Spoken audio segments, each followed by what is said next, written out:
Africa has one of the world's fastest growing tech markets, and many would argue that Nigeria is becoming its unofficial capital.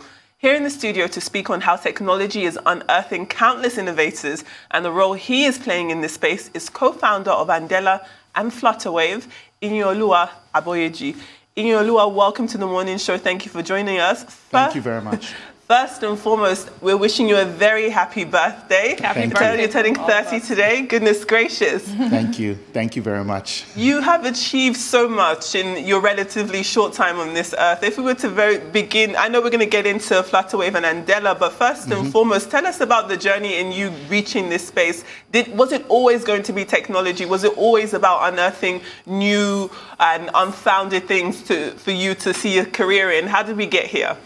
You know, I actually got into technology fairly by accident. I was at the University of Waterloo, and up until that point in time, what I had imagined was I was going to be a lawyer. And then I met a friend of mine who I had actually been introduced to on the first day of school, who had gone to Silicon Valley and came back to school during one of our cooperative education terms. And he was the one who got me really inspired to get into technology. And I remember we went together to watch The Social Network, which is an old movie about Mark Zuckerberg and how he built Facebook. And I was so inspired by that experience that I decided that technology was the right place for me to be.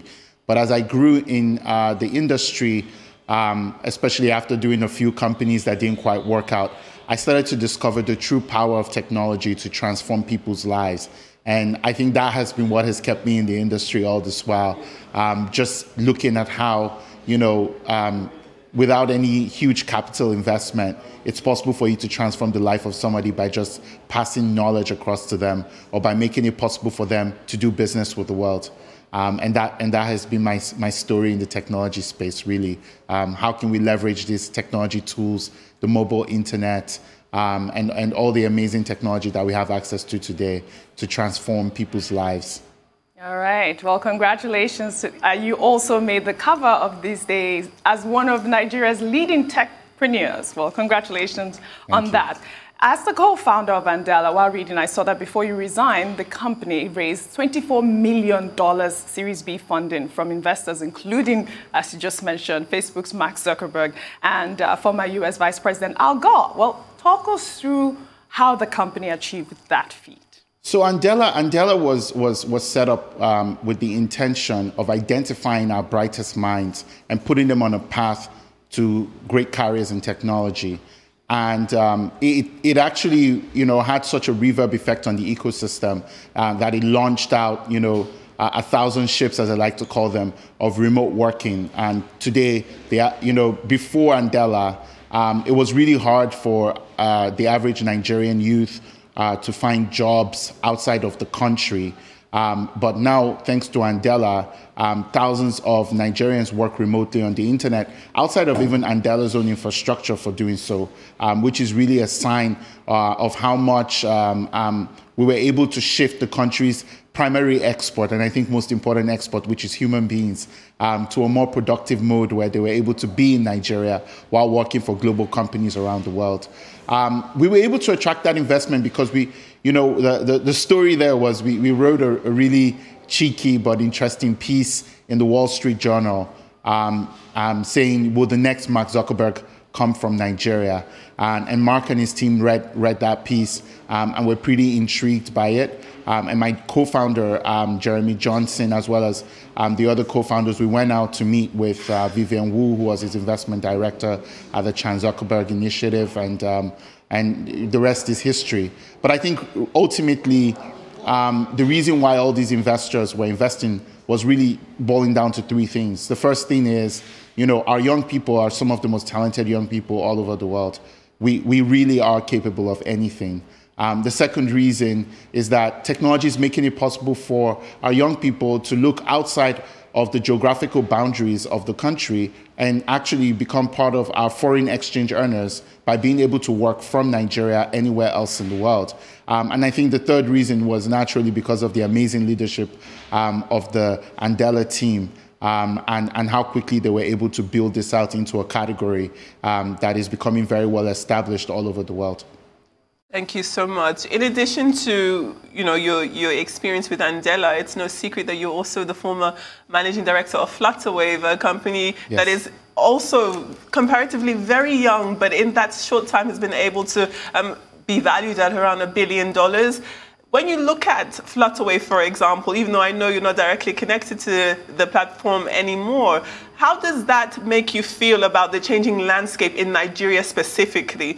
Because usually when we talk about technology and the continent, for a while, some would have said Rwanda would be the hub of the technology space on the continent. So when you look at Flutterwave and Andela and all of the other fantastic things yourself and your counterparts are doing, do you think that that's going to put Nigeria towards the forefront of that surge? Well, I think Nigeria is already at the forefront. When I first moved back to Nigeria in 2013, I remember Cape Town was the leading destination at the time, and getting all the investments and everything, and then it was Nairobi. But one thing about the Nigerian market is that despite all its challenges, it still remains the greatest opportunity for technology to impact the lives of people all over Africa, and quite frankly, all over the world. And that's what makes the proposition here extremely interesting to investors, despite all the challenges around the industry. And I think that's really something that we need to double down on and lean into. This remains the world's greatest black nation. This remains one of the most powerful African nations and the largest market in Africa. And many of the challenges that we face as a society, which are really at the heart of all the opportunities that we stand to pursue and make true with technology, are here in Nigeria. And I think if we're just able to empower our young people, our human capital, which is really at the heart of what makes this market tick as a tech destination, we're going to continue to be at the forefront of the technology revolution in Africa. With particular reference to Flutterwave, what was special about that business was its ability to connect Africans, the average African, to the global economy. And so a young woman, who makes asoebi or who makes asoke or who makes some traditional thing, she's able to sell her wares all over the world and receive payments from all over the world from right in her living room. This wasn't possible before. And I think there are going to be more technology innovations that make this type of seeming magic possible for a lot of other people and opens up our country and the economy to the global economy. Amazing. All right. So, as a co-founder of the technology company which uses digital payments infrastructure that assists banks and businesses to build seamless and secure payments for their customers, how challenging was it for you to work with the banking sector? Recently the CBN and the Nigerian Communications Commission imposed a new charge for mobile banking services in the country, a move which many analysts describe as a setback for financial inclusion. I'd love you to shed more light on that and what could have been done to prevent such from happening. And as you know, Flutterwave has also launched its own mobile app called Floodwave Mobile, I believe. I think, first of all, there's a lot of misconceptions about the bank's position and role in encouraging the technology revolution that we're seeing, particularly in the fintech space. It's always helpful to remind people that companies like Flutterwave wouldn't exist today without platforms like NIBS, which really leveled out the playing field for everybody in the space. And while I understand, there are challenges with some of the newly imposed mobile charges, I think it's also important to understand the context within which a lot of those charges are because the telecoms firms are demanding payment for specific services. It's such a technical issue. I wouldn't want us to go down into that rabbit hole. But I think overall, I think that the Central Bank of Nigeria, because of its adherence to the Payment Vision 2020, FSS 2020, has actually been able to create the kind of fintech environment that's flourishing for fintechs today.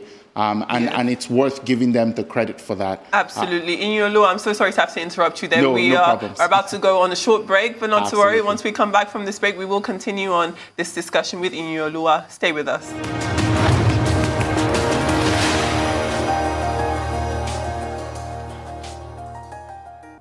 Welcome back to the morning show here on Arise News. We're still joined by Iyinoluwa Aboyeji, who's been talking to us about his experience in the technology space and the progress he's made therein. Iyinoluwa, thank you for staying with us. You know, the early part of our conversation, we talked about your experience founding not only Andela, but indeed Flutterwave, both largely successful companies. When we look at Floodwave, for example, that's a company that's in your past. I'd like to ask you why it is you're in the conceptual stages, the early stages of these grossly successful companies, but then with both, or definitely with Flutterwave, it seems you've left. And I wonder why. Why is that? Well, I think it's helpful to think about the many different stages of building a successful technology business. And for me, I pretty much understand where I add the most value, which is when, from the point in time when the idea is conceived on paper, quite frankly, to the point in time in which the idea becomes a reality and almost inevitable. That's where I excel the most. It's, you know, with Andela, it's, you know, a team of four people in a boys' quarters in Ikoyi. With Flutterwave, it's a team of 4 people in a small office in Lekki. And that's usually where I excel. But once the company starts to get to scale, it's usually helpful for any kind of entrepreneur or founder to understand the point at which it's important to bring other people who perhaps are more competent at scaling the businesses, and then hand over the infrastructure to them so it becomes a legacy, not just a one-man business. So that has been the path I've been on. But obviously, I'm a bit too old now at 30 to do one company at a time. And that's why I've kind of transitioned to becoming a platform for helping these companies go from 0 to 1. I'm sure you saw both of us laughing when you said you're a bit too old at 30. It's your birthday today. All right. Well, as the proliferation of fintech services across Africa remains in full swing, it has still not penetrated into various sectors. Yeah. Now, what can be done to attract more investors to the opportunities that abound this sector so as to have a more robust inclusion, especially in the more rural parts of Africa? Absolutely. It's definitely an issue of concern for me, and it's one of the areas that I definitely want to devote more of my time to over the next decade. And I think the first thing really is for us to kind of get a lot better at building out bandwidth infrastructure in those parts.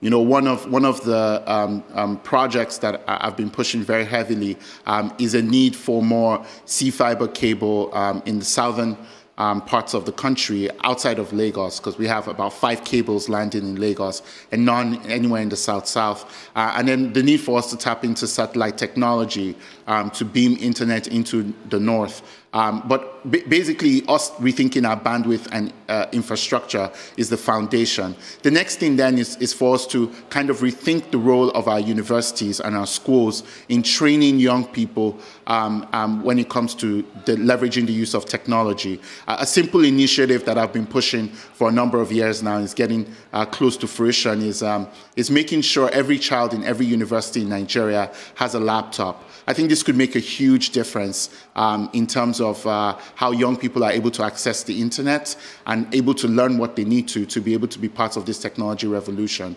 I think just those 2 simple things can really help. But then finally, you know, in terms of bringing in the investment, it's extremely important for us to start to think carefully about setting up an international financial center. I think Nigeria can do it.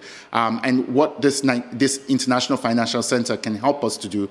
You know, right now, one of the sorrows I have about our industry is that quite a bit of that money, because of the capital structures, has to be domiciled in Delaware in the US. And I'm hoping that we can bring quite a bit of that money back into the country if we're able to set up an international financial center where, Nigerian businesses that have to do business globally can find a safe harbor without as many capital controls and with the necessary incentives that they require to be able to do business. I've seen Dubai do this. I've seen other countries do this well, and I think Nigeria has the capacity to do this. Absolutely. See, when we talk about success in technology, we know that, or even interest in technology, we know it's not gender specific. However, when we take a closer look at these numbers, we know that women don't really take up a lot of space in this industry. They don't always have the opportunity to reap the benefits of it. If we look at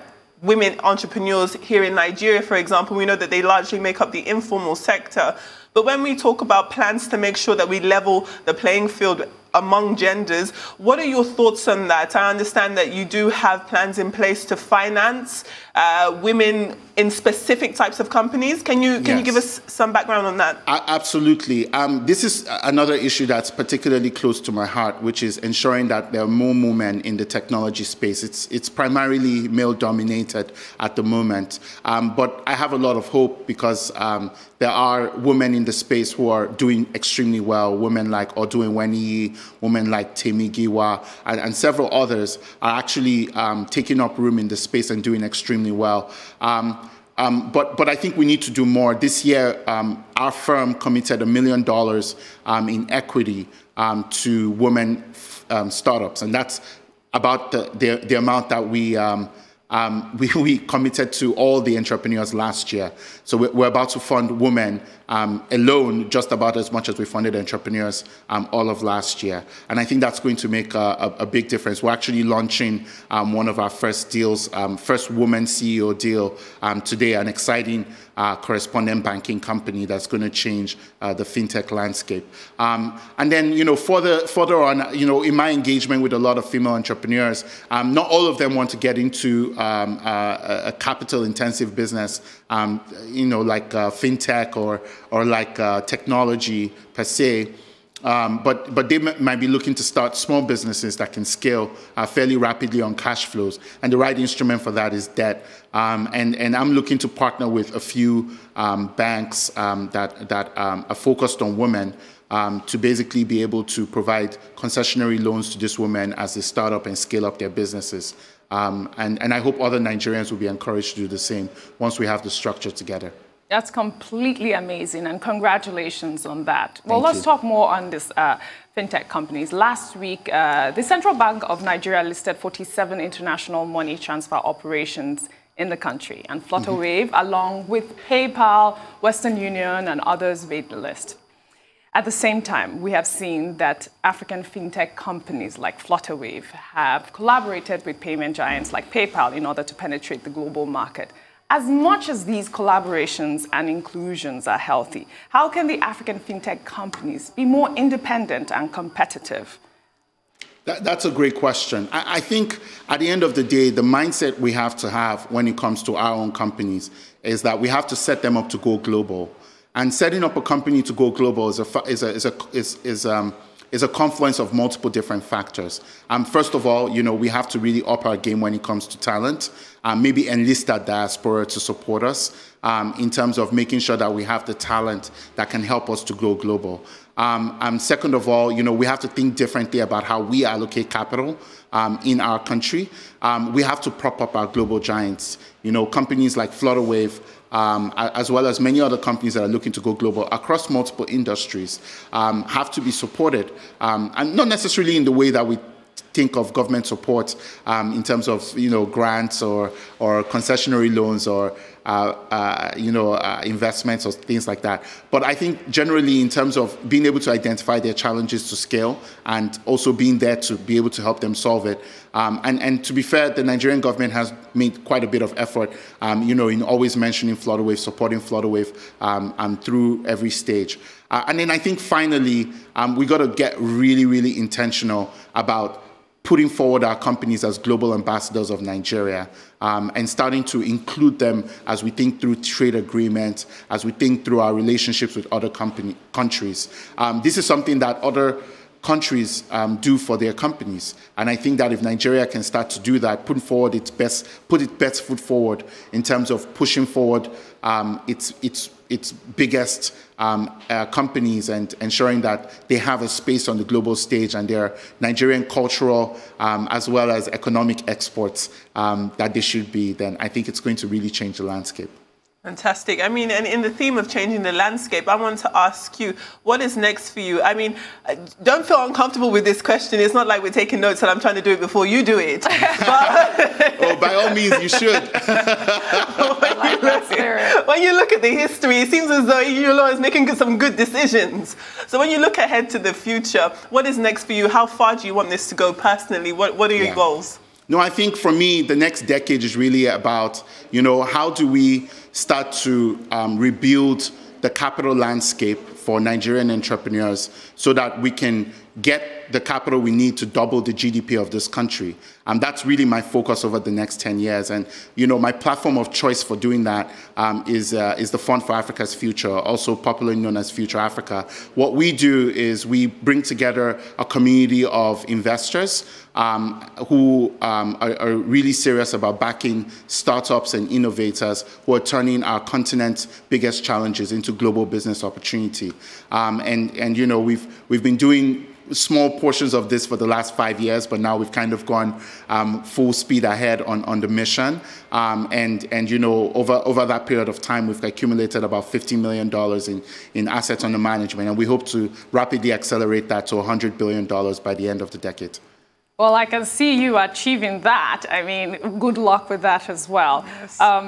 There are different forms of innovation now. Like I mentioned earlier, Flutterwave had rolled out its own mobile app called Floodwave Mobile, yes, created for small business owners who need to use their mobile phone as POS and online store. And talk to us about that type of innovation. Absolutely. I mean, the Floodwave Mobile has always been in the roadmap, and it's really a way for businesses to connect to the global economy. So as a small business owner, you can download the Floodwave mobile app, you can upload your wares, so people anywhere all over the world will be able to see your goods, will be able to buy your goods, will be able to make payment for your goods using all the many different payment methods that we're now integrated into. I think it's a game changer for Nigerian businesses because for the first time, we're now on equal footing with the rest of the world. You can sell your goods anywhere in the world, whether they're digital goods or they're physical goods. And then Floodwave kind of helps you with putting all of that together, both in terms of suggesting the right logistics partners and helping you accept the payment regardless of what payment method the customer is using. When we look at the culture of Nigeria in terms of the very, very young people in this country, I know you said that you want to get to a point where every university student has access to a laptop. But even before then, when we talk about primary and secondary schools, it's about including, I'd imagine, more people into STEM and opening those horizons. Do you think that as it stands now, the educational landscape in this country is conducive to promoting STEM at early ages? I think it's a bit tricky because, education in Nigeria is the ultimate wicked problem because, on the one hand, if you look at the country beyond southern Nigeria, particularly in the north, you have a pretty difficult situation where parents, because of the safety of their children, can't send their kids to school. And then there are other kinds of challenges that emerge when you think about it. And I think where I have a lot of optimism is that I see technology as a possible solution to this problem. One of the really interesting roles that I play is as a board member of Learn Africa, which is the country's oldest publishing house, which publishes most of the textbooks on the curriculum. And what I've been doing there is really trying to help them make this transition to digital, where we would see a lot of our kids start to use digital textbooks in the very near future. And these textbooks will be able to speak their own language to them while they can read it in English, so they can actually assimilate concepts faster.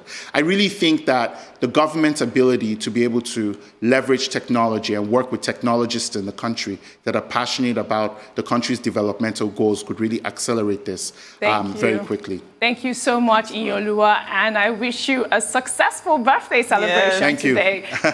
Your contribution has been quite insightful. Thank you.